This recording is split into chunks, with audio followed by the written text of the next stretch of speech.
Bonjour à toutes et bonjour à tous et bienvenue dans ce 9e épisode du Comex de la saison. Ça y est, vous le sentez, ce petit air ambiant qui ressurgit tous les ans à la même période, celui qu'on attend habituellement depuis plus de 2 mois pendant cette longue période de l'hiver et des fêtes, mais qui cette année s'est fait désirer jusqu'à la fin janvier pour financer le livret A de ce pauvre Alexander Seferin. Ce petit air ambiant qui vient nous soutenir dans la maussaderie hivernale pour nous accompagner doucement vers les premières douceurs du printemps. Et oui, ce petit air de Ligue des Champions, de match à élimination directe, aussi souvent synonyme d'élimination prématurée pour nos clubs français. Mais force est de constater que cette année, les clubs français ont choisi de croquer à pleines dents le nouveau format de cette phase de poule pour nous faire mentir. Les 4 clubs engagés en Ligue des Champions ont tous passé le cap, certes accessible, des barrages. Et la Ligue 1 aura au moins 2 qualifiés pour les 8e de finale, ce qui s'apparente à tout, sauf à une habitude. Le constat est plus mitigé en Europa League où l'OL a assuré sa qualification directe pour les 8e, à l'inverse de Nice qui aura sombré.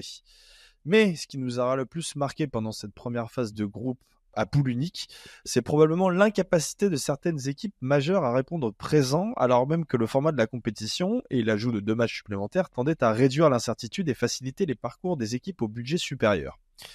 A commencer évidemment par Manchester City en décrépitude totale depuis le mois d'octobre et seulement 22e au classement final. La longueur de cette phase de poule aura finalement aussi permis au PSG, au Bayern ou à la Juve de se qualifier plutôt aisément, mais leurs parcours respectifs furent eux aussi le fruit de tensions et de frustrations. Mais ces surprises se reproduiront-elles à l'avenir, ou le nouveau format de la compétition ouvre-t-il des portes inattendues ? Rappelons qu'en 2021, lorsque l'UEFA avait supprimé la règle du but à l'extérieur, certains clubs avaient parfois eu du mal à s'adapter à ce changement de mentalité et diverses surprises ou scénarios rocambolesques avaient alors eu lieu. Bonjour Karim Benzema. L'occasion pour le Comex donc aujourd'hui de prendre un peu de hauteur et de tirer un premier bilan de ce format qui nous a tenu en haleine jusqu'à la dernière journée de la compétition. Alors, pas d'acolyte d'11e art pour m'accompagner aujourd'hui. J'en profite évidemment pour adresser une petite pensée à Alex et à son félidé de compagnie. Mais 3 membres permanents du Comex sont tout de même avec moi pour débattre de notre sujet du soir. Le premier est évidemment là pour nous apporter un regard international sur notre question du jour depuis son canton genevois. Le grand retour d'Olivier Jarros avec nous ce soir. Bonjour, bonjour. J'aime bien toujours tes petites introductions très très simples, très humbles, Olivier. C'est parfait pour un lancement. Lui est là pour nous apporter sa sagesse et son expérience de la compétition. Chérif, une question pour t'introduire. Est-ce que la Ligue des Champions c'était mieux avant ? Non. Non ? Ok. Non, mais c'est évolutif. La compétition n'est pas finie. Mais par contre, j'ai des récriminations à faire, ce que je vais faire dans pas longtemps. Très bien. J'ai hâte de voir tout ça. Bonsoir à tous, au fait. Salut. Bien sûr. Bonsoir, Chérif. Et bon retour parmi nous. Ça faisait longtemps qu'on t'avait pas entendu sur 11e art. Ouais, tout arrive.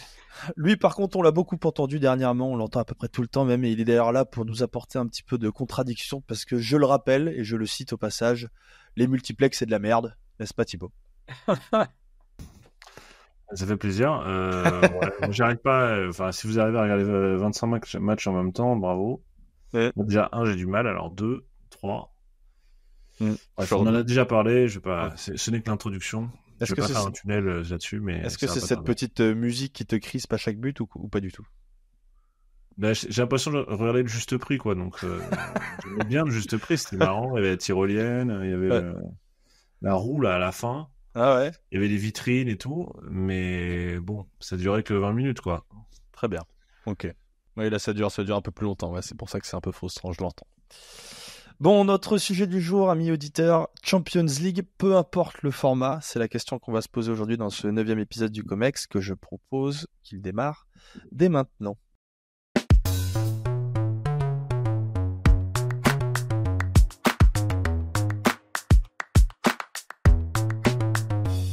Et pour commencer cet épisode, je vais donc donner la parole à celui qui était ce vendredi au tirage de la compétition à Nyon. C'est la façon dont tu m'as demandé de l'introduire, mais c'est justement pour nous apporter un petit peu ton regard international, Olivier, n'est-ce pas ? Ah oui, très bien. Bah, écoutez, enfin une Ligue des Champions qui est une ligue, même si on peut pas vraiment appeler une ligue avec 8 matchs. Je fais du en même temps. Parlons de Suisse, puisque c'est comme ça que tu m'as introduit, et à juste titre. En fait, c'est du format qu'on appelle le système suisse à 36 équipes. Alors, je vais faire quelque chose en 4 parties, donc c'est plus court qu'un multiplex. Mais depuis 1955, en fait, il y a eu 6 fois des différents formats de Ligue des Champions. Et les 8 groupes de 4, ça commençait à être un petit peu prévisible, avec des résultats qui, dès la 4e ou 5e journée, nous savions en fait quelles équipes allaient se qualifier. Donc maintenant, avec des équipes qui ne s'affrontent qu'une seule fois, c'est vrai que ça change. Et c'est ce qu'on appelle le modèle à la Suisse, même si, à vrai dire, la dynamique est différente, parce que ce n'est pas vraiment un système suisse comme dans les autres sports, et particulièrement de l'échec. Et peut-être que nos auditeurs francophones ne le savent pas, mais c'est un modèle qui a été étudié et proposé à l'époque, quand j'étais à l'association des clubs européens, le CA, par l'Ajax d'Amsterdam, qui a toujours été innovant sur le terrain et hors du terrain. Et ils se sont inspirés justement du modèle des échecs. Mais à vrai dire, dans un système suisse traditionnel, en fait, les équipes sont appareillées avec d'autres sur des bilans similaires. Donc, en réalité, ce format-là n'est pas vraiment un format suisse dans ce sens-là, parce que l'UEFA a finalement réitéré le modèle où tout le monde joue dans une forme de ligue. C'est un peu comme un petit Suisse, comme vous le connaissez en France, mais avec du lait de Picardie, quoi. Contrairement à ce que laisse penser l'appellation. Mais en fait, ce nouveau système permet une plus grande variété d'affiches, ça c'est une évidence. Ce qui devait en fait vraiment accroître la compétitivité, ce qui était le point principal, et quelque part maintenir l'engagement des fans tout au long de la compétition. Et c'est une nouvelle expérience qu'on apprend. Et il va falloir encore l'apprendre. Et comme disait Sheriff tout à l'heure, c'est pas encore fini. Et c'est vrai qu'on peut voir que l'idée aussi, c'est que des équipes peut-être considérées comme plus faibles jouent à l'extérieur avec moins de chance. Mais si on voit un Celtic à Parkhead, c'est probablement plus facile pour eux qu'à l'Etihad contre Manchester City. Alors, on a vu LOSC qui gagne contre le Real au stade Pierre-Mauroy, ou Paris qui perd contre Atlético. Salutations JB.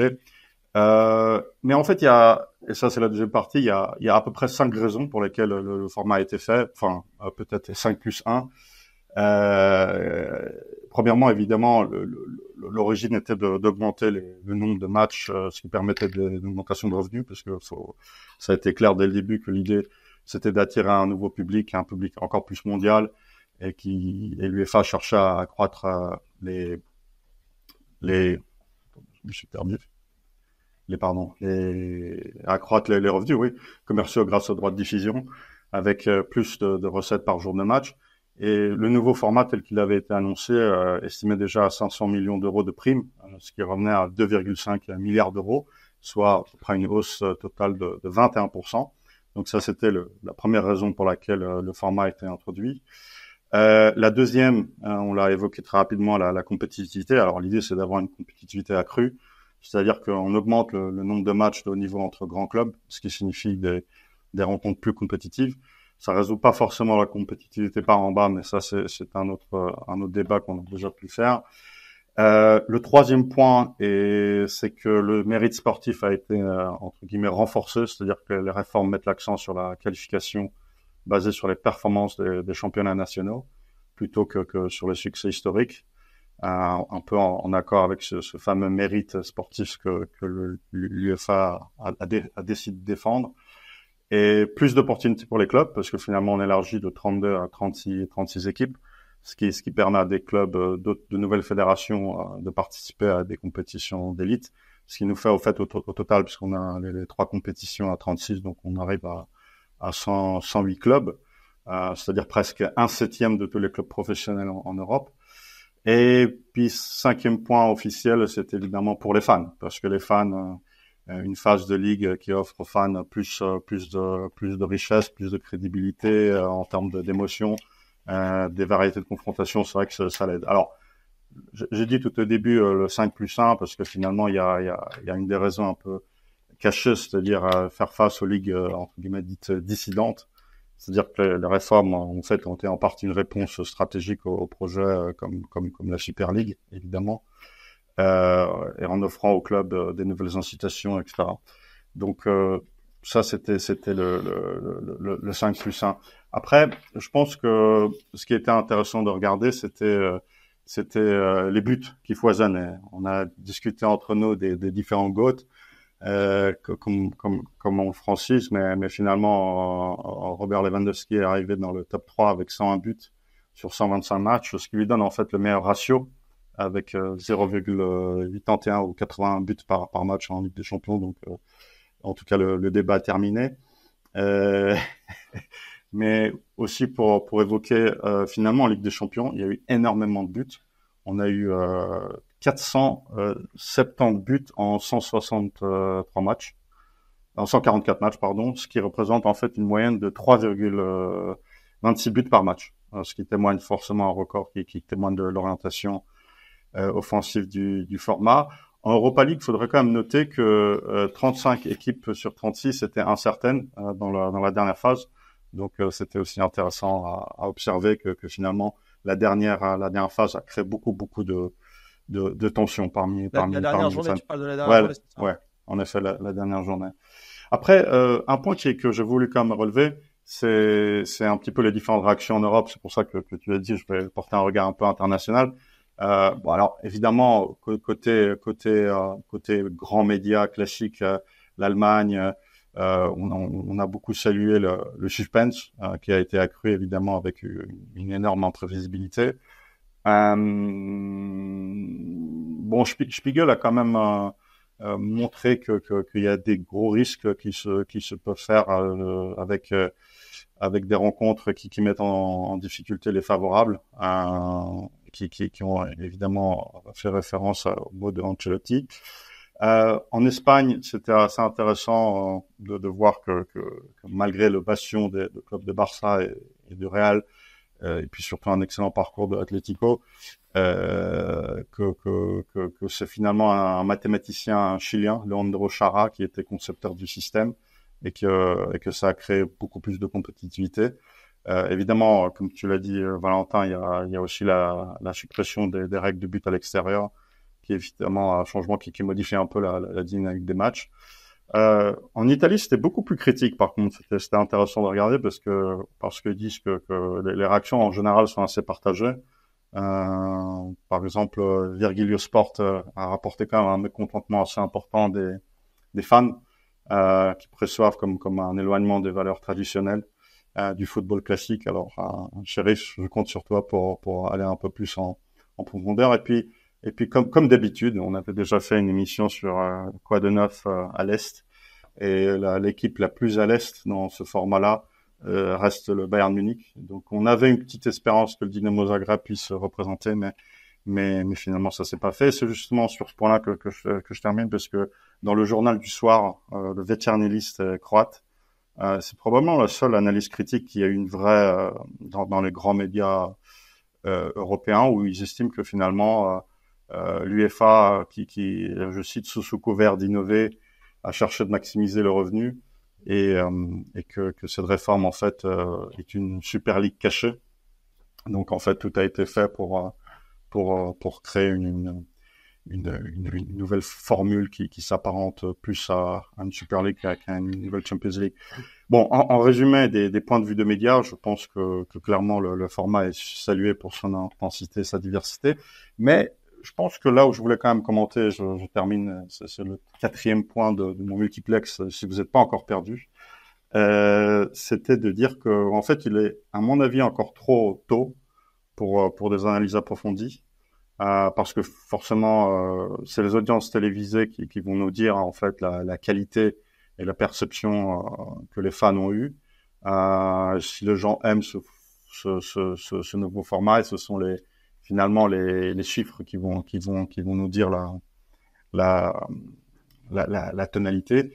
Et même si jusqu'à présent, il faut pas se le cacher, le discours général des médias a été plutôt positif, c'est aussi amusant de voir à quel point les prévisions d'avant-tournoi concernant les équipes censées se qualifier sans problème étaient loin de la réalité. Cela, en fait, quelque part pourrait signifier, à mon avis, qu'il y a une différence dans la manière dont les équipes ont abordé la compétition. On a vu par moments l'espoir de certains fans que leur équipe ennemie n'allait pas se qualifier. Mais en fait, il n'y a pas eu d'élimination surprise.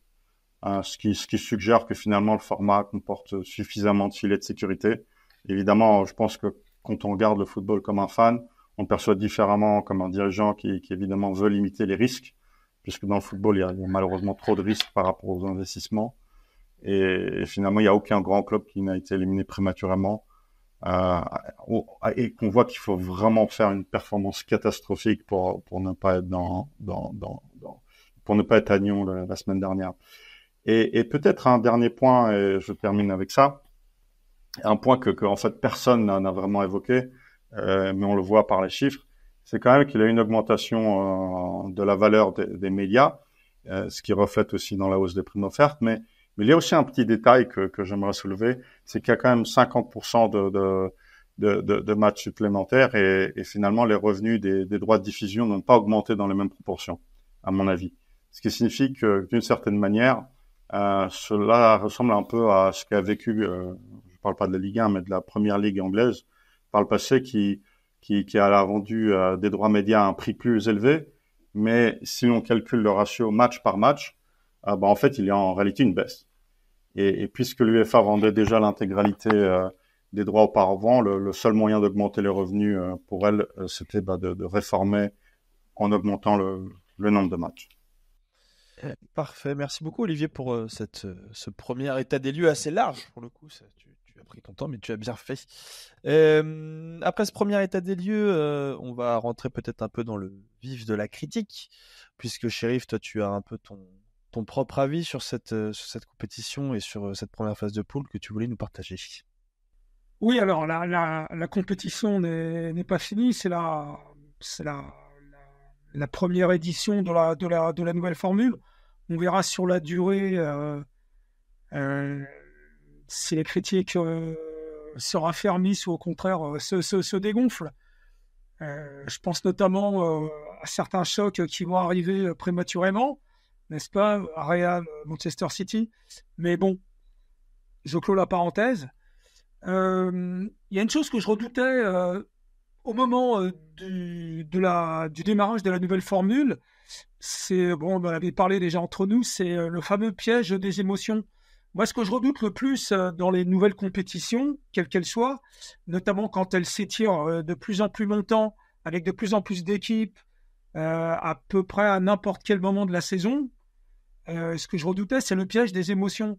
Et c'est les pièges des émotions qui, en général, nous font accepter une nouveauté qui peut être piégeuse. Alors évidemment, les émotions, c'est nos 4 clubs français. Et pour le coup, on a été très très bien servi parce qu'il y a l'épopée de Brest, il y a la renaissance du PSG qu'on croyait très très mal parti, il y a le très bon parcours de Lille que je tiens à saluer, et puis le parcours pépère de Monaco, un coup ça va, un coup ça va, un coup ça va pas, un peu comme en Ligue 1. Et du coup, on adhère totalement, nous en France, à une formule qui en fait est déjà une prémisse de la Super League. Là, je reprends un peu ce que tu disais, Olivier, tout à l'heure. Je parle pas de complot, d'une façon de nous séduire pour vraiment mettre en place la Super League dans pas longtemps, mais quand même, on est quand même un peu dans cette formule un peu aléatoire que moi j'ai pas trop appréciée, parce que j'estime que le parcours du PSG était beaucoup plus dur que le parcours de Brest, par exemple. Mais on nous a quand même habitués à ce qu'on attendait de la Super League, c'est-à-dire des grosses affiches, on les a eues, des matchs spectaculaires, on les a eus, des buts, on les a eus, et surtout sur une durée, moi ça me gêne, qui a débordé le cadre habituel, c'est-à-dire le mois de décembre. Avant mi-décembre, la première phase de Ligue des Champions était finie. Là, on l'a poursuivi pratiquement jusqu'à fin janvier. Donc on nous habitue déjà, je ne parle pas de complot, on nous habitue déjà à des compétitions qui vont s'étirer, comme le principe en fait de la Super League.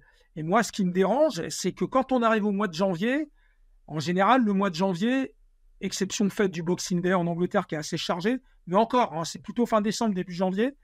Là, on était avec le retour des championnats nationaux, les coupes nationales, la Ligue des Champions qui revient avec 2 matchs super importants quand même sur la fin.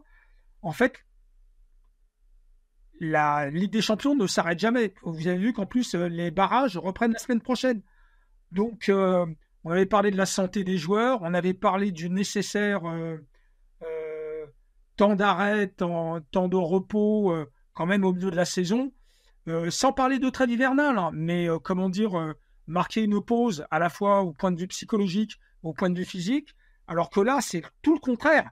C'est-à-dire qu'il va falloir blinder sur les 2 dernières journées au mois de janvier, à une époque où il fait froid, il y a encore des longs déplacements en avion.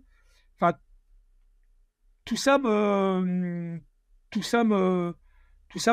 dérange un peu. Et donc, évidemment, il y a eu plus de matchs. Donc, c'est encore de la fatigue qui s'accumule. En marge de ça, j'ai l'impression... Alors, c'est pour ça que je disais qu'on est juste à la première édition, donc on va être prudent. J'ai vraiment l'impression que la nouvelle formule a complètement, c'est ma vision, a cannibalisé en fait la Ligue Europa. Parce qu'une fois qu'on s'est bien goinfré le mardi et le mercredi de super affiches, il faut le reconnaître, c'est des super affiches, on a eu des super matchs, spectaculaires, beaucoup de buts. Passer le jeudi à l'Europa League, en plus, dans la formule d'avant, c'est que le 3e de poule était reversé en Ligue Europa. Donc, il y avait, un surcroît de compétitivité parce qu'en fait, il y avait beaucoup de clubs qui venaient de la Ligue des Champions qui étaient reversés en Europa League. Ce qui, à mon sens, augmentait un peu la compétitivité. Bon, après, ça, c'est subjectif. Mais là, vraiment, on a vraiment l'impression, enfin, moi, déjà, à titre personnel, une fois que je me suis goinfré le mardi et le mercredi, suivre l'Europa League, ça m'indiffère complètement. C'est dommage parce que pareil, il y a eu des matchs intéressants. Et moi, ce qui m'a marqué aussi, c'est tout au long de la première phase, c'est-à-dire les 8 journées, c'était tous les mercredis soirs à 23h, on restait sur ce classement. Il y avait déjà quelque chose de factice parce qu'on savait qu'il fallait attendre la dernière minute de la dernière journée. Donc, il y a un petit côté factice, sauf qu'en fait, on passait beaucoup de temps sur des spéculations, et une fois de plus, c'est des spéculations de mini-championnat qui nous propulsent déjà vers la Super League. Si j'étais président de tous les grands clubs qui souhaitaient la Super League, finalement, moi, je suis plutôt satisfait de cette nouvelle formule qui va dans le sens où il voulait, au niveau de l'argumentaire commercial et spectaculaire. C'est-à-dire que, finalement, à part 2 ou 3 accidents qui ont failli arriver avec le PSG, le PSG et Manchester City, en effet, ces clubs se sont qualifiés. Mais moi, quand je vois ça, je me dis, passons à l'étape d'après. Et ce coup-ci, avec une plus grande sportivité, dans le sens où il y aura des matchs allés, des matchs retour. Là, c'était un peu aléatoire, at random, comme disent les Anglais. Donc, il y avait un petit côté pas encore tout à fait achevé, puis pas encore réglo sportif. Parce que, une fois de plus, Paris qui va jouer à Arsenal, mais Arsenal qui ne vient pas à Paris, moi, sur le principe, ça me dérange un peu. Maintenant, je vais mettre un petit bémol à tout ça. C'est comme je défends l'universalité du sport, la possibilité pour les petits de rencontrer les grands. Finalement, ça m'a assez plu que les petites équipes comme, petites, prestigieuses quand même, le Celtic, l'Étoile Rouge, puissent accueillir le Barça, le Real, le Bayern, Liverpool. Why not? Je pense aux fans, aux supporters, je pense évidemment aux petits Bretons qui ont pu voir le Real Madrid et ses stars débarquer, j'allais dire à Brest, non, c'était à Guingamp. Donc voilà, c'est un peu le petit bémol. Mais je crains que par le jeu des sentiments et des émotions, on finisse par accepter la Coupe du Monde des clubs, avec des clubs français qui sont engagés. Et ma foi, s'ils font un super parcours, le PSG qui élimine le Real en quart, qui élimine Manchester City en demi, et qui va en finale contre le Bayern, tout compte fait, on est peut-être susceptible d'adorer cette future Coupe du Monde des clubs. Voilà, il y a un risque d'être piégé par les émotions et le spectaculaire. Voilà. Merci beaucoup, Shérif, pour ces premières critiques. Et je vais finir cette première partie en donnant la parole à Thibaut, qui voulait faire un bilan de l'effet de ce format sur le spectateur, notamment. Oui, ce qui m'intéressait, c'était assez complémentaire à ce qu'ont dit les deux camarades avant, c'est que ce qui m'intéressait dans ce nouveau format, évidemment de faire un bilan, comme ça c'est un peu artificiel, mais au moins d'essayer de comprendre ce qui nous était arrivé pendant cette première phase, en essayant de mettre des concepts, ou tout ça, de mettre un peu quelques mots sur ce qu'on a vu. Le premier mot que je vais conserver et qui me semble un point de départ, c'était déjà en l'occurrence plutôt une critique de ma part avant le début de cette compétition-là. Ça s'est confirmé en la regardant. C'est l'idée d'une confusion. Parce que la compétition est diluée. C'est très difficile d'avoir en mémoire les parcours de chaque club. Chaque club a son propre parcours, indépendamment de la structure que pouvaient consister des groupes ou des tableaux. Là, c'était vraiment très compliqué d'arriver à savoir ce qui se passait. Alors, la réaction de vieux con face à la confusion, c'est de la rejeter, c'est de la nier, de la critiquer. Bon, c'est plutôt ma position, mais il peut y avoir une deuxième position qui est face à cette fragmentation, un surcroît d'excitation, justement. Et je pense que c'est de là une partie du succès vient de l'idée qu'il y a un effet de nouveauté sur cette fragmentation, qui est assez fidèle avec ce qu'est l'évolution du football jusqu'à présent. On a parlé des pelouses, on a parlé des équipes, on a parlé de la multipropriété, on a parlé des modes de consommation. Il ne manquait plus maintenant que la compétition elle-même fragmentée. C'est le cas maintenant avec cette compétition, cette première phase en tout cas, parce que la deuxième phase, on revient à quelque chose d'un peu plus classique. Mais la première phase est clairement une phase où la fragmentation est la règle. La fragmentation est la règle de chaque parcours. Bien malin celui qui est capable de me donner le parcours de l'Étoile Rouge de Belgrade, voire même le parcours de l'Inter ou du Real. Franchement, moi qui ai regardé par exemple tous les matchs du Real, je serais incapable de vous dire les uns après les autres les différents adversaires. En ajoutant à cela la fragmentation, effectivement un petit souci d'équité, c'est ce que tu soulignes très bien, Chérif, c'est l'idée qu'effectivement l'intérêt du match aller-retour, c'est qu'il équilibre les forces. En tout cas, il a pour projet d'équilibrer les forces. Le problème, c'est qu'en équilibrant, il encourage le calcul, effectivement.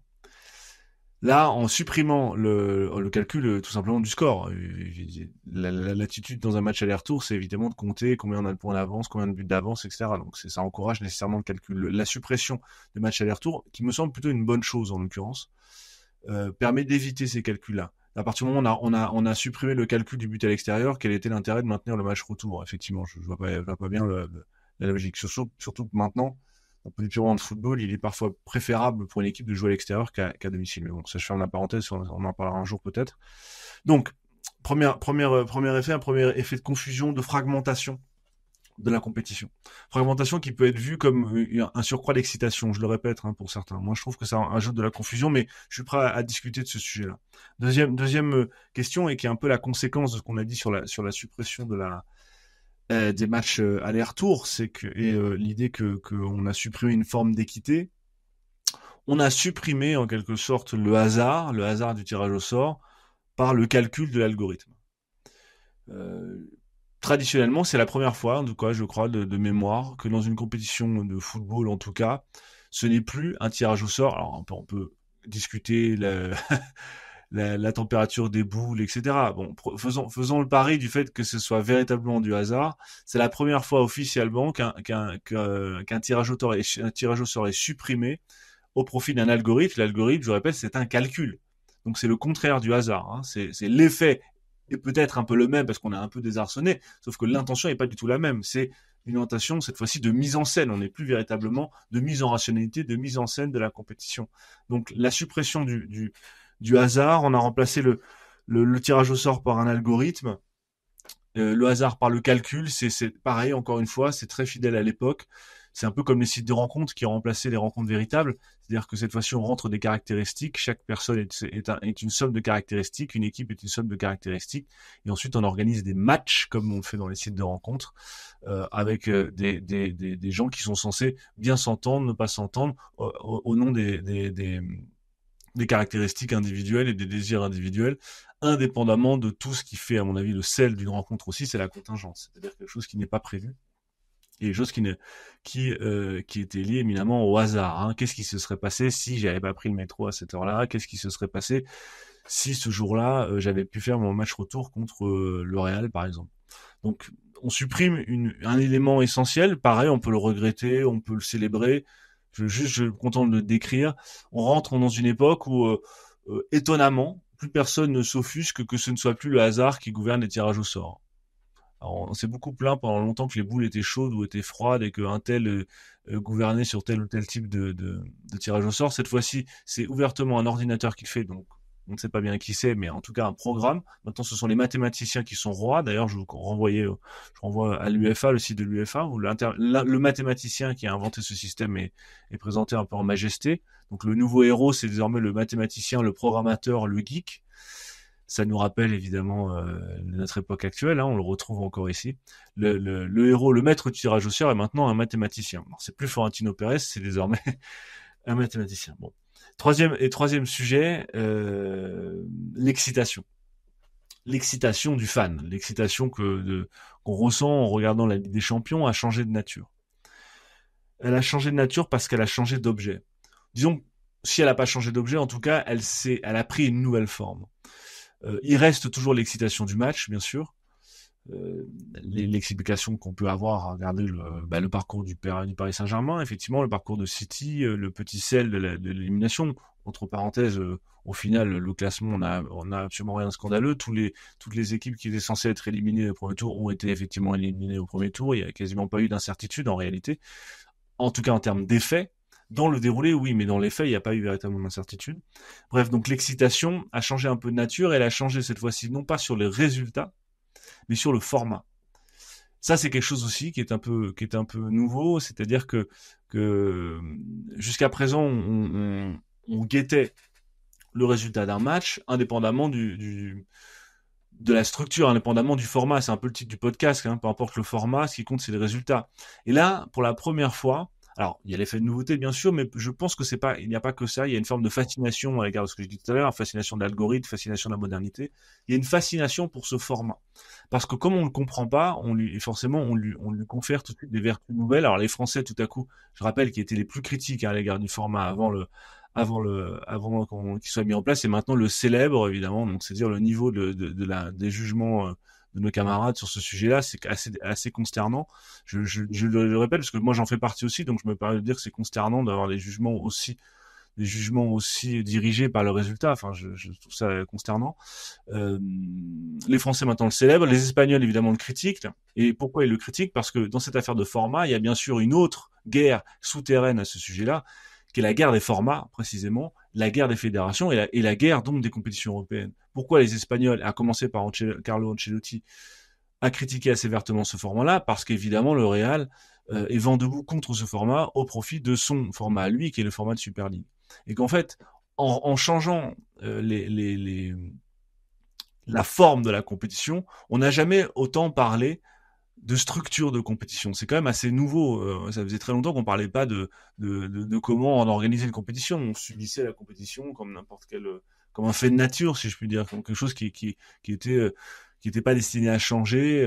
Et là, tout à coup, on se met à discuter du format, à s'exciter pour un format, et on voit bien que de quoi fait le format est-il le nom, si je peux dire, de quoi le format est-il le symptôme?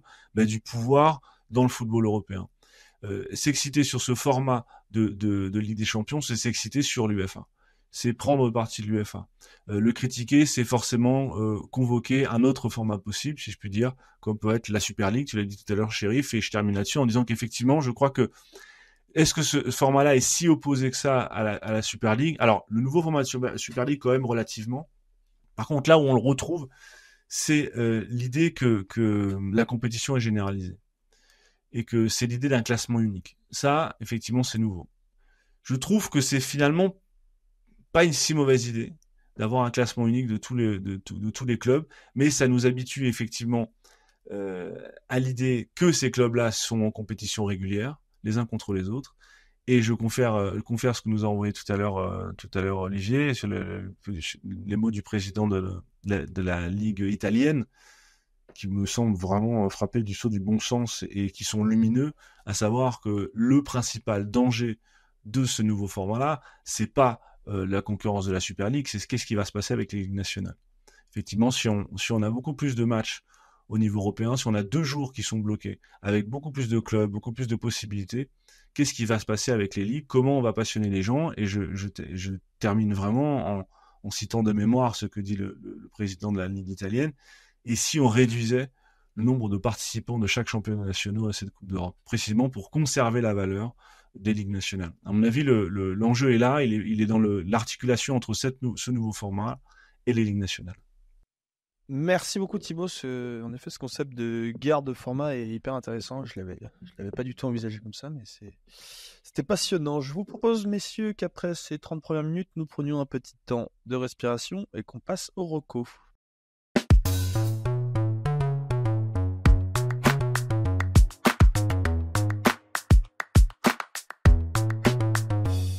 Rapidement, mes amis, les recommandations culturelles du COMEX, puisqu'on a déjà été un petit peu long dans cette première partie, mais c'était passionnant.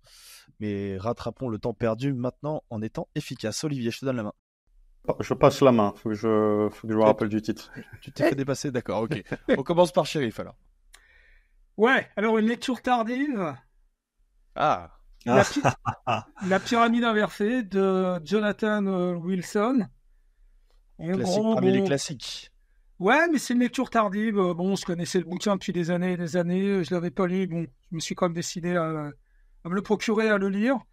Je le recommande. En gros, c'est la grande histoire de la science tactique autour du football. Et justement, avec cette idée, le concept est vachement bien. C'est l'idée de pyramide inversée. Donc, il explique tout ça. Il y a des faiblesses dans le sens où, justement, à force d'être tactique, il est un peu trop tactique. C'est-à-dire qu'il en oublie le côté humain, il oublie les fulgurances, il oublie tout le sel qui fait le foot, c'est-à-dire le dribble, la vitesse supersonique. Enfin, tous ces petits trucs qui font exploser, en fait, les schémas tactiques et la science tactique. Mais bon, ça, c'est... là, je fais mon cher. Mais je recommande parce que c'est évidemment une encyclopédie sur l'histoire du foot, les grands entraîneurs, les grandes équipes. Il y a un savoir encyclopédique. Alors, par moments, il a des faiblesses, il a des partis pris. Évidemment, c'est un Anglais, donc il s'attarde pas mal sur le football anglais. C'est un peu normal, c'est eux qui ont inventé le sport. Mais voilà, je le recommande pour vraiment l'histoire du foot, les grands clubs, les grands entraîneurs. Donc voilà. La pyramide inversée, Jonathan Wilson. Parfait, excellente recommandation. Olivier, à toi. Je voulais, j'ai un peu hésité parce que je sais pas si JB l'a pas déjà présenté, mais c'était MBS. Il l'a fait. Il l'a fait. Hein. Ouais. Ouais, tu peux le présenter quand même. Il l'a fait, mais je trouvais que c'était assez intéressant. J'ai fait plusieurs voyages déjà en Arabie Saoudite et j'ai que pris le livre après. Mais je pense que la première chose, il est très limpide, c'est très facile à lire, et beaucoup de petites histoires ici à droite à gauche. Alors évidemment, ça parle beaucoup du contexte français, avec les différentes relations entre les entreprises françaises, Emmanuel Macron et MBS, et que finalement, c'est pas forcément le grand amour, parce que la France a plutôt mis les cartes sur le Qatar et puis les Émirats Arabes Unis. Mais ce que je relève particulièrement de ce livre, c'est que c'est clairement démontré l'approche du sport comme un des piliers de cette fameuse vision stratégie 2030. Et je trouve que pour les personnes qui sont intéressées à mieux comprendre l'Arabie Saoudite et pas uniquement sous son angle sportif, même si Christian Chenot et Georges Malbruno évoquent 4 ou 5 pages, surtout la partie assez intéressante que j'ai pu vivre moi-même avec Karim Benzema, c'est assez intéressant. Et je le recommande à lire ou à relire parce que ça se lit vite, bien, et quelque part, c'est le nouveau maître à jouer d'une partie de l'Asie. Et je pense que pour tous les lecteurs francophones, c'est un très très très très bon livre que je recommande. Thibaut. Ouais, alors je rebondis sur la pyramide inversée de Shérif. Il pose une question très intéressante on a eu dans la préface de mémoire, où il pose la question de savoir si la tactique peut être l'objet d'une science. Et si un livre comme ça est légitime à exister, et c'est une vraie question philosophique. C'est comment on fait l'histoire du hasard, comment on fait l'histoire de la contingence. C'est très compliqué. C'est pour ça que ce bouquin-là souffre de cette faiblesse-là. Mais en même temps, c'est un bouquin qui est essentiel pour la culture foot. Il faut avoir lu ce livre-là, même pour pouvoir le critiquer. Donc là, tu vas recommander un bouquin pour répondre à cette question, c'est ça? Ben, j'avais fait moi le mien un peu là-dessus, qui a eu moins moins de succès football à la française que la pyramide inversée, mais que j'avais lu à cette époque-là. Justement en citant ce problème-là, en posant ce problème-là. Donc c'est tout le cœur de ce qui fait l'intérêt du football et de la réflexion sur le football, c'est comment on arrive à figer des choses sans le trahir. Voilà. Donc moi ma recommandation, c'est je me suis replongé dans les œuvres complètes de Camus. Je me remets à Camus et je vous renvoie à l'éditorial célèbre du 17 décembre 1957. Tout ce que je sais de la morale et des obligations des hommes, c'est au football que je le dois. Relisez-le, parce que je l'ai relu, je l'ai étudié précisément en reprenant les œuvres complètes. Il y a absolument tout dans ce texte-là. Il y a l'ébauche d'une philosophie. J'en ferai peut-être un livre un jour. Je crois qu'il y a absolument tout dans ce texte-là et il devrait être affiché dans tous les vestiaires de toutes les équipes du monde. Très bien, très intéressant. Et d'ailleurs, tu nous en avais parlé dans le dernier épisode que je recommande aussi. Et je vais clôturer ces recommandations avec toujours le même objectif de respecter le pluralisme politique en recommandant donc deux émissions de la chaîne YouTube Thinkerview, alors qui a ses qualités autant que ses défauts. Mais ils ont reçu dernièrement deux personnes tout à fait intéressantes, sans la personne d'Éric Coquerel, qui est donc président de la commission des finances à l'Assemblée, et David Guiraud, qui lui aussi est un député. C'est deux émissions et deux interviews de 3 et 2 heures, je crois, donc c'est un petit peu...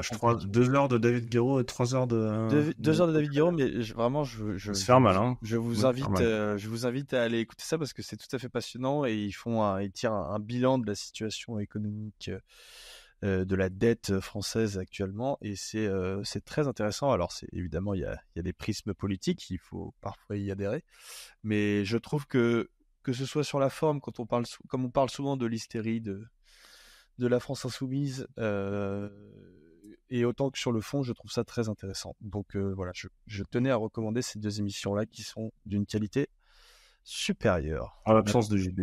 Ouais. Bon, en l'absence de JB, en l'absence de François, bien en ta présence, voilà, et d'autres. Je fais plus d'efforts que JB sur le pluralisme quand même. C'est vrai. Oh, c'est vrai. Bon, allez, on en débattra en off. Ouais. Bon, messieurs, petit résumé rapide de ce que vous avez avancé pendant cette première partie. Olivier, tu as commencé avec un bilan, un état des lieux de la situation. Tu dis qu'on avait enfin une Ligue des Champions qui est une ligue, que depuis 1955, il y a eu 6 formats différents, que le format de 8 poules était devenu un petit peu prévisible et qu'on parle aujourd'hui de format suisse alors que c'est pas véritablement un format suisse, mais que ce format était pensé pour avoir plusieurs objectifs. Tout d'abord, l'objectif d'augmenter le nombre de matchs pour augmenter le nombre de revenus. Ensuite, augmenter la compétitivité car on augmente le nombre de matchs entre grands clubs. Troisièmement, le renforcement du mérite sportif, l'augmentation du nombre de clubs et une meilleure attractivité pour les fans. Et aussi, évidemment, une dernière raison un petit peu plus tacite qui est évidemment faire face aux ligues dissidentes. Et tu as décidé ensuite d'analyser les différentes réactions des médias un peu partout à travers l'Europe. Que tu as tiré le bilan par exemple des Allemands qui ont estimé que les petits pouvaient enfin bousculer les gros, des Italiens qui étaient beaucoup plus critiques notamment par rapport au mécontentement des fans, et tu as fini en ouvrant un débat qui était intéressant sur la question du bloc d'Europe centrale qui eux ont fait beaucoup de critiques car l'innovation permet juste d'avoir des revenus et avec une sorte de Super League cachée. Même si globalement le format est salué, tu penses qu'il est encore un petit peu tôt pour tirer des conclusions. Chérif, tu t'es attardé sur une chose qui était redoutée au moment du démarrage, qui est le piège des émotions, celles qui nous font accepter une nouveauté piégeuse. Ici, les émotions, c'est évidemment les 4 clubs français. Du coup, évidemment, les Français ont adhéré à une formule qui est une prémisse de la Super League. Mais tu formules quand même quelques critiques, notamment sur les parcours qui sont inégaux pendant la formule, sur le calendrier qui est trop long, qui nous habitue à des compétitions qui vont s'étirer. Évidemment, là encore, le parallèle avec le Super League tient. On avait aussi parlé évidemment des cadences dernièrement, évidemment on ne va pas sur ce sujet-là dans le bon sens, et aussi que la Ligue des Champions a cannibalisé la Ligue Europa qui a été dévorée par cette nouvelle compétition et ce nouveau format. Et si tu étais un président en faveur de la Super League, tu serais plutôt satisfait car ce format prépare implicitement à une Super League. Tu notes quand même un dernier point positif puisque toi tu es un défenseur de l'universalité du sport et du coup ça t'a plu que des équipes historiques ou des petites équipes puissent accueillir des grandes équipes, mais tu as peur qu'à force des émotions on s'habitue à ces mauvaises compétitions. Et enfin, Thibaut, tu constates 3 grandes évolutions pour lesquelles tu ne te positionnes pas forcément très en faveur. D'abord, une confusion parce que la compétition est diluée. On ne se rappelle évidemment pas des parcours. Et évidemment, la première réaction à ça, c'est de la rejeter. Alors, on pourrait aussi voir ça comme une nouvelle forme d'excitation. Mais ici, la fragmentation est la règle avec un petit souci d'équité. Et justement, le deuxième point que tu notes, c'est qu'on a supprimé une forme d'équité avec le hasard du tirage au sort qui a été remplacé par la logique de l'algorithme, un peu comme les sites de rencontres qui ont remplacé les rencontres naturelles. Et là encore, on peut le détester ou le célébrer, mais personne ne s'étonne que le hasard dirige les tirages au sort. Et enfin, ne dirige plus les tirages au sort, excuse-moi. Et enfin, troisième idée, c'est que l'excitation a changé de nature. Toutes les équipes qui devaient être qualifiées se sont qualifiées, donc il n'y a pas eu de changement de là-dessus. Là, j'ai pas précisé, mais c'est la compétition qui a changé de nature. Enfin, l'excitation a changé de nature, pardon. Et l'excitation n'est plus sur le résultat, mais sur le format. Aujourd'hui, les Français célèbrent ce format. Eux, les Espagnols le combattent parce qu'il y a derrière ça une guerre de format qui est menée notamment avec la fameuse question de la Super League. Et c'est la première fois depuis longtemps qu'on discute de la structure de la compétition. Et tu penses que ici, le format est le symptôme du pouvoir européen, en tout cas du pouvoir dans le foot. Voilà. C'était ça ta conclusion, et tu te poses aussi d'ailleurs la question de savoir ce que vont donner les ligues nationales très prochainement, puisque c'est à ce niveau-là que porte le débat. Voici donc le petit résumé de tout ce que vous avez dit, qui n'était pas si court. On est déjà à 47 minutes d'émission, donc je vous redonne la parole, et à commencer par Olivier, peut-être que tu voulais réagir sur ce qui avait été dit. Oh oui, non, très très bien, Thibaut, de faire référence à cette guerre de format. En même temps, quand on analyse, même s'il y a cet esprit de Super League, je considère pas vraiment que cette nouvelle formule est une Super League, parce que l'élément Ligue, en fait, il est assez négligeable, dans le sens où dans les moutures de la Super League, on parlait de 18 à 21 matchs, alors qu'ici, finalement, il y a que 8 matchs dans cette phase entre guillemets de poule. Et l'ensemble du format sportif n'est pas équilibré, parce qu'il y a quand même des gros changements. Enfin, quand on voit les Young Boys ou le Slovan Bratislava, ils ont pas vraiment brillé. Et finalement, pour confirmer ou peut-être aller dans un sens un peu inverse finalement, paradoxalement, c'est que la véritable valeur dans cette formule, c'est pas la formule en elle-même. Ça réside dans l'événement, c'est-à-dire le match de football. Alors, le fait que ça soit peut-être illisible, c'est déjà effectivement un problème. Le fait qu'il y a de plus en plus de compétitions, ça risque de poser problème, parce que en fin de compte, ce qui intéresse le fan, c'est le match de son équipe, et pas forcément qui est l'organisateur. Donc c'est pour ça que finalement beaucoup de choses vont se passer dans les couloirs, parce qu'encore aujourd'hui, ce matin, Tebas a évoqué qu'il faut faire vraiment attention à la Super League. Alors il est revenu avec cette idée de Super League, tout en commentant à la fin que finalement la Coupe du Monde en Arabie Saoudite, ça sera un vrai succès. Donc un peu dur en même temps aussi. Néanmoins, je pense que c'est toujours la difficulté c'est un équilibre extrêmement fragile entre la tradition et la nouveauté, parce que d'un côté, on était trop habitué à quelque chose qui finalement devenait de plus en plus avec un certain désintéressement. Encore une fois, les chiffres, les audiences ne mentaient pas, il y avait plutôt une tendance à la baisse. Et de l'autre côté, il faut innover et en même temps satisfaire politiquement de nombreux acteurs, ce qui crée que finalement c'est assez difficile. Et il faut pas oublier qu'en fait, il y a 3 compétitions. Personne n'a parlé de la Conference League. Bon, c'est un autre format. Ça reste le format classique.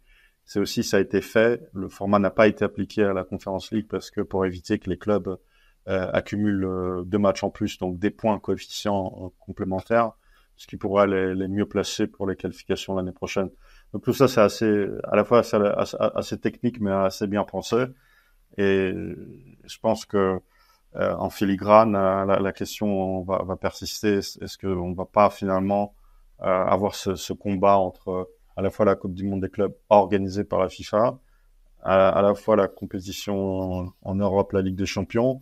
Il y a aussi Est-ce des qu'il n'y a pas changements. un risque, Olivier, pardon, je te coupe, est-ce qu'il n'y a pas un risque de transformation du football, qui est un peu la chose qui peut en est, de se transformer en la boxe des années 60, c'est-à-dire de se transformer en une multiplication de fédérations, multiplication de combats, multiplication de comment dire, où l'aspect sportif devient secondaire, où on laisse faire à une espèce d'initiative individuelle, un peu chacun dans son coin. Alors c'est pas les mêmes proportions évidemment que la boxe, mais la boxe c'était le sport numéro 1 en France avant-guerre. C'était Georges Carpentier, quand il fait son combat aux États-Unis, il y a 20 000 personnes place de la Concorde pour écouter la radio. C'est Dempsey. Contre Dempsey, voilà. Et c'était le sport numéro 1. Personne n'aurait imaginé que la boxe devient un sport confidentiel à l'époque. Et pourtant, c'est ce qui s'est passé. Et la boxe n'a pas disparu, mais la boxe s'est diluée à cause des formats, des champions, des fédérations et autres. Est-ce qu'il n'y a pas un risque quand même, avec ces formats, avec cette guerre des formats qu'on évoquait tout à l'heure, de voir malgré tout un effet de dilution? On parle des fans dans l'esprit des gens qui regardent, des amateurs, mais aussi dans les institutions. C'est intéressant de lire une interview de Zibi Boniek, l'ancienne star de l'AS Rome, qui est aussi membre du COMEX de l'UEFA, qui a dit que si le format ne change pas d'ici dans les 10 ans qui arrivent, l'UEFA va gagner. Ce qui signifie que indirectement il y a toujours cette crainte quelque part qui subsiste, un nuage, parce que quelque part il y a beaucoup trop d'acteurs, ils veulent tous se battre sur la même chose. On a déjà évoqué la question des calendriers, et c'est certain. Et je pense que l'avantage, en tout cas des ligues américaines, sans rentrer dans les détails, c'est qu'il y a une forme de monopole qui est ainsi que finalement on veut s'assurer que tout le pot a son avantage. Malheureusement en Europe, c'est chacun tire un peu dans son coin.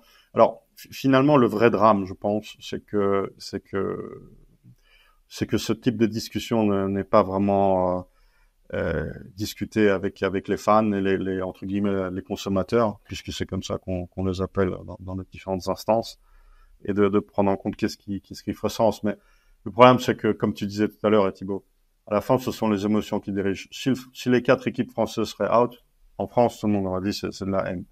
Alors que quand les 4 se qualifiaient, puis on a eu un beau parcours, et c'est franchement que vraiment le cas de la France, avec ces beaux parcours à la Brest, à la Ligue, parce que les autres championnats ont eu toujours toutes les mêmes équipes.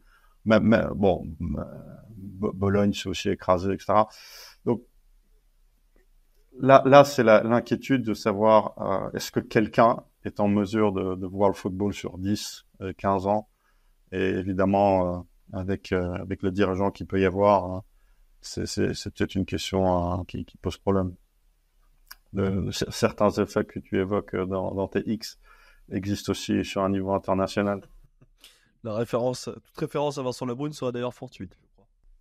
Dans l'absence, c'est criante, surtout ce débat-là. Enfin, c'est consternant de voir la voix de la France, c'est la voix de Nasser maintenant. Donc Vincent Labrune est absent de, je crois, même tous les forums de discussion. Il n'est jamais là.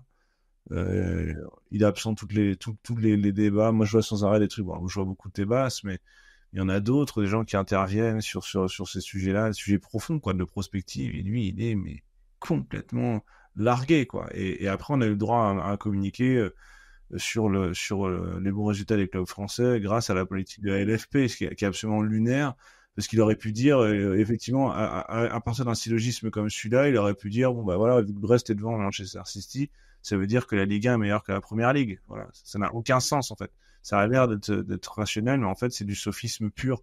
Donc, c'est consternant. Enfin, je le répète à chaque fois, donc je ne vais pas le dire, mais... Je rebondis sur justement le document que nous a envoyé Olivier juste avant le comex de ce soir. C'était justement les inquiétudes... Qu'on vous partagera sur les réseaux.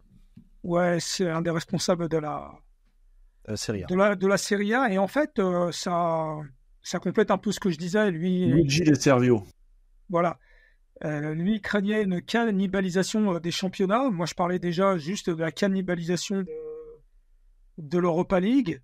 Et une fois de plus, c'est ce qu'on voulait, des grands matchs, du spectacle et des buts. Bah, on les a le mardi et le mercredi. Quel intérêt pour le reste de la semaine à suivre, à part la Première Ligue, évidemment, son intensité, ses drames, Liverpool qui revient au top, City qui se casse la gueule, l'éventuel retour de Chelsea. Donc, c'est une vraie préoccupation. Je rappelle déjà quand même qu'on sort d'un Euro où, dans la deuxième phase, les joueurs étaient tellement claqués que on était frustrés au niveau du spectacle. Il nous manquait quelque chose. Ce qui nous manquait, c'est en fait l'intensité de la Ligue des Champions qui, indirectement, par effet secondaire, a cannibalisé aussi les compétitions internationales, comme l'Euro. Parce qu'en fait, l'Euro, quand on regarde bien les matchs de la seconde phase, c'est pas si nul que ça. Voilà, donc on a été déçus parce que l'équipe de France a été éliminée. C'était pas si nul. Il y a eu des bons matchs. Sauf qu'on n'a pas retrouvé l'intensité de la Ligue des Champions. Et comme là, on sort une fois de plus de spectacles grandioses, il y a très peu de 0-0, vous l'avez remarqué. Donc, on commence à prendre goût à ces bonnes choses. Et la deuxième chose, alors ça complète un peu tout ce qu'on vient de dire.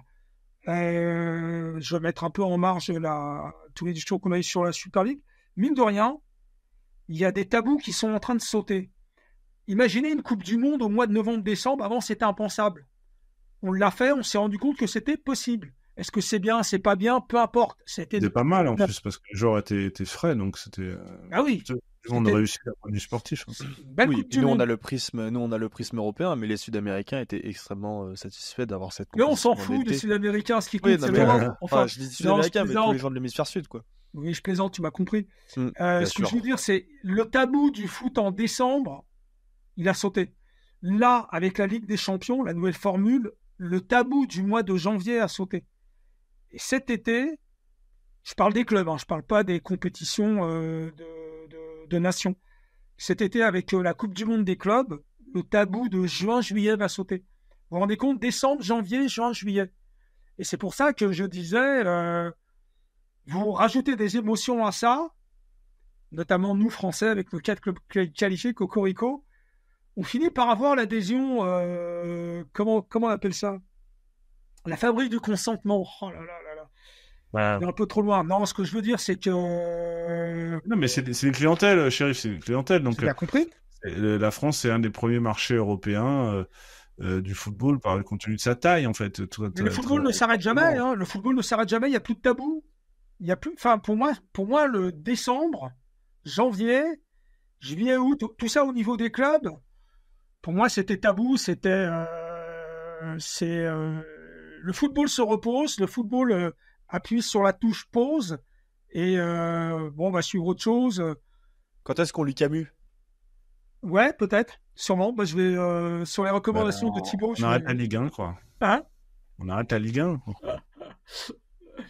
Et Thibaut, on est passé à 18 clubs. On a fait des efforts. Non, je pense ici, le football est très conservateur par défaut, mais justement, il change un petit peu parce que bien sûr. Finalement, il y a énormément de pression des sponsors, des broadcasters, des investisseurs, de plus en plus d'investisseurs ou d'investissements américains qui changent aussi la donne. Et finalement, la traditionnelle juillet-août qui était plutôt calme, c'était aussi parce qu'à l'époque, le sport numéro 1, et quand les règles du football étaient codifiées, c'était le cricket, et donc ils voulaient que le cricket soit privilégié en Angleterre. C'est pour ça que finalement, dans les meilleures périodes, on jouait pas. Personne n'a parlé de Conference League, mais c'est vrai que quand je parlais avec mes amis lettons du Riga, ils étaient assez paniqués que le 25 janvier, ils vont jouer contre Ajax à 21h à Riga quand leur température en janvier, c'est plutôt -8, -9. Ils ont eu de la chance, il y a eu que -2. Merci, réchauffement global.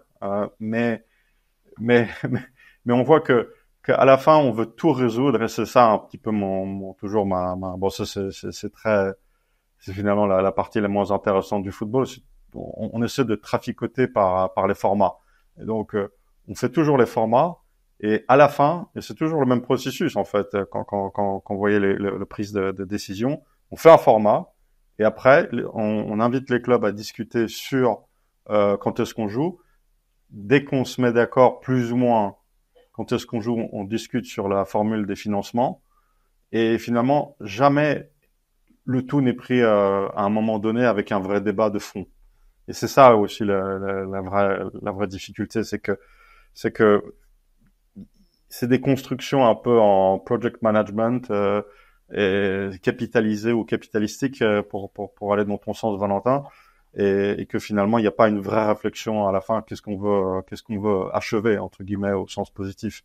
Et c'est ce qui va mener probablement peut-être à la perte. Alors on le verra pas peut-être même de notre génération parce que le football est le sport numéro 1 et si le football tombe, il sera probablement le dernier à tomber.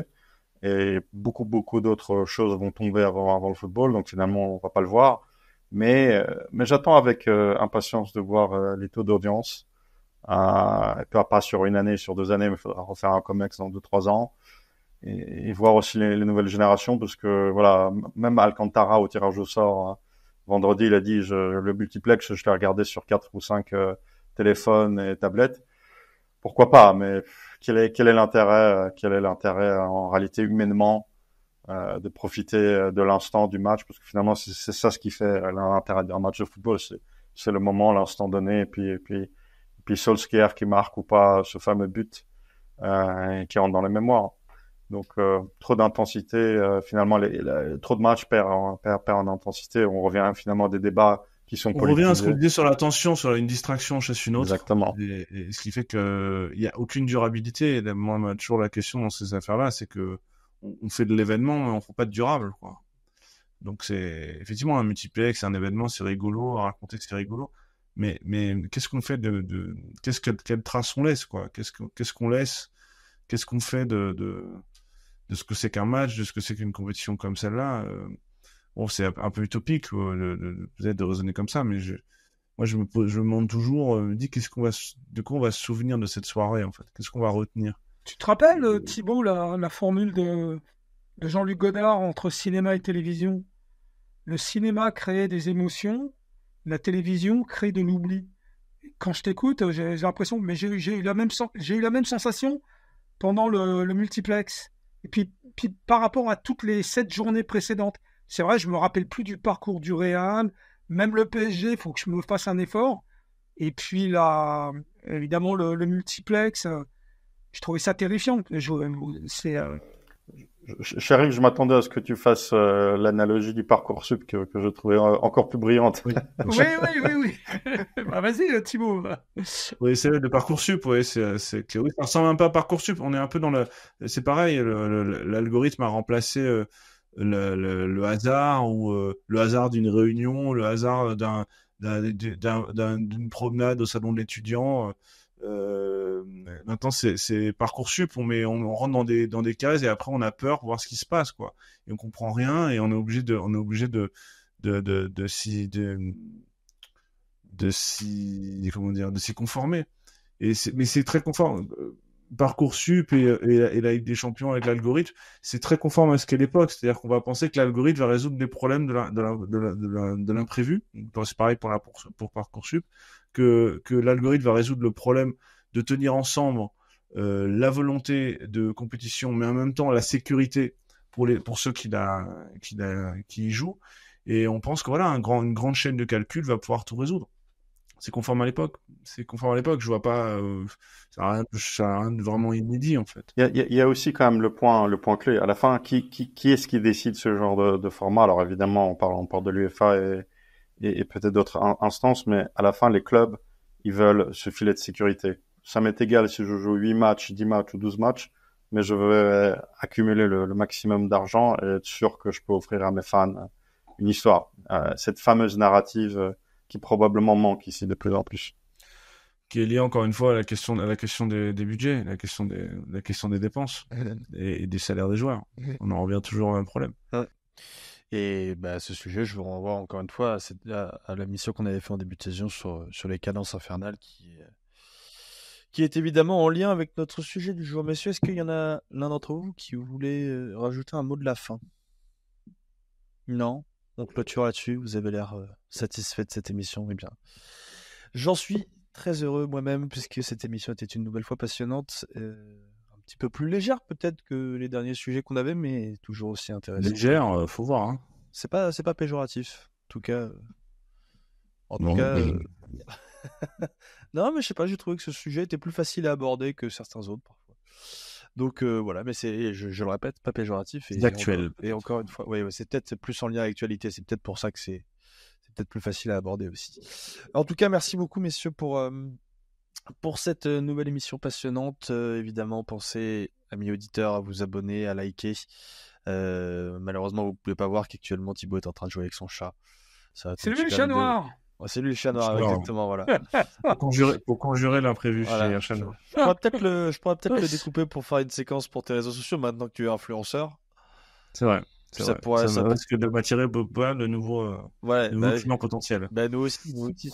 Ça, je pense que les gens pourraient, par exemple, repartager, liker, tout ça, comme ils pourraient le faire, par exemple, avec ce podcast, en allant, par exemple, aussi s'abonner à la page du Comex qu'on a sur. C'est pas le chat d'Alexandre, non? Non, malheureusement, il est. Je ne sais pas où est-ce qu'il en est aujourd'hui, mais on espère qu'il va un peu mieux. Mais voilà, on embrasse aussi Alex. Messieurs, merci pour cette émission. Pensez à vous abonner. Et il y a un petit bonus qui est sorti la semaine dernière. On n'a pas beaucoup communiqué dessus. Par rapport à notre dernière émission avec François, on a étudié la question de la défaite dans le monde de l'entreprise, que je vous invite aussi à aller écouter, qui est dispo donc sur notre chaîne Apple Podcast et Spotify, le Comex.